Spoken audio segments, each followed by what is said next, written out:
and my finger just went in that. Deep breath. Hey guys, welcome to my channel. I know that none of you probably know what this tag is unless you watched Beauty Gurus like 5 years ago. I didn't know what this was until I saw Kathleen Lights do it. This is a 5-year-old tag. The perfect palette tag is a 5-year-old tag, but I wasn't on the internet back when it was a thing, and I've always really wanted to do it. So here I am doing it 5 years later when it is no longer a thing, it is no longer popular. Oh well. So I have my little list here that I screenshot from Kathleen's video from 5 years ago, and I'm going to go ahead and get started with the best packaging. So my palette with the best packaging is the Pretty Vulgar Nightingale eyeshadow palette. It just flips up like this, and all of the eyeshadows look like a bird cage, which I think is really cool, and it has this really nice sized mirror as well, if you guys can tell. And I just love the packaging. It's very, like, I don't know, vintagey looking, and I think it's very cute. Though I absolutely never use this eyeshadow palette, I love it and keep it because of the packaging. The next one is Best Color Payoff. So my eyeshadow palette with the best color payoff, this is sort of a new one to me, is the Wet n Wild Pac-Man eyeshadow palette.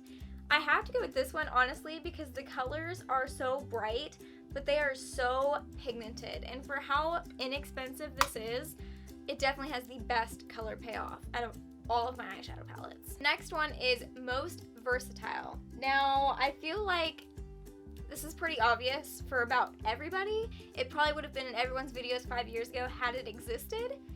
And it is the James Charles Morphe palette. This palette is about as versatile as it gets. You could create almost any look with this palette, so I definitely think this counts as most versatile. The next one is Best for Traveling. This one was a bit tough for me because I really don't know what palette I would take traveling, but I decided to go with the Soph X Revolution Original Eyeshadow Palette. And the reason I chose this is not only because of all of the color selections, which there are a ton. If you were going to go traveling, like, this would be a really good palette to use. There are a lot of color shades. There are a ton of colors to choose from if you were to go traveling with this, but it also has a huge mirror right here, if you guys can see, and the packaging clips shut, and it's pretty sturdy plastic, so I really feel like this would be a good one to go traveling. I feel like it could take a couple hits and be alright if you dropped it or jumbling around in your luggage. I definitely think this is a really good palette, and it's also very affordable.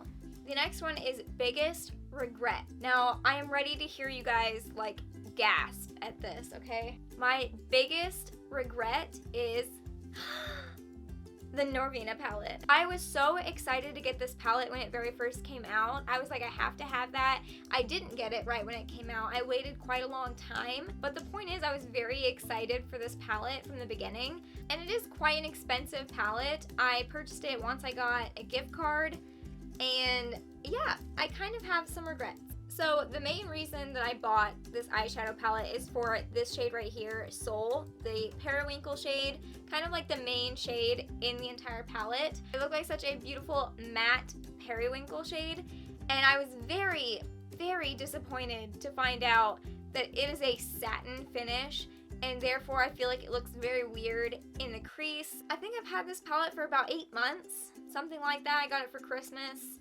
It's been very close to 8 months. And I've only used it like 3 times.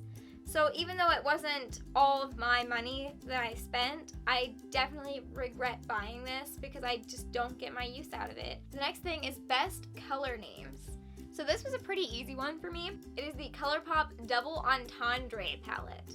Okay, this palette is very plain Jane, just a very neutral eyeshadow palette, but the shades in it. Let me read you guys the 12 shade names.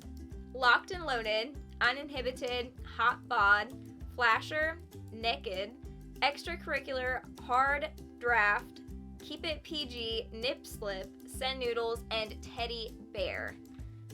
I freaking love this. Colourpop, thank you. This is probably like the punniest palette I have.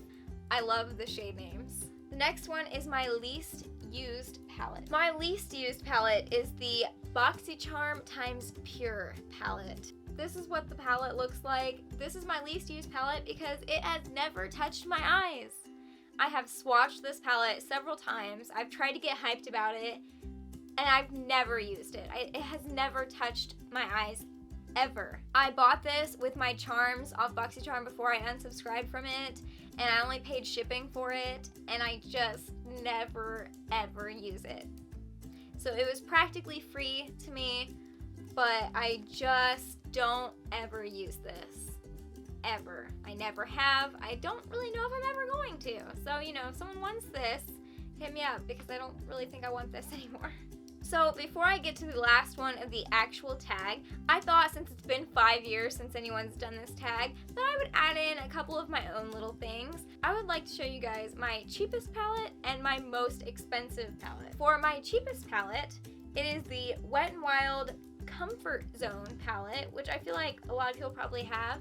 This is what it looks like. I almost never use this, ever. It's $4.99.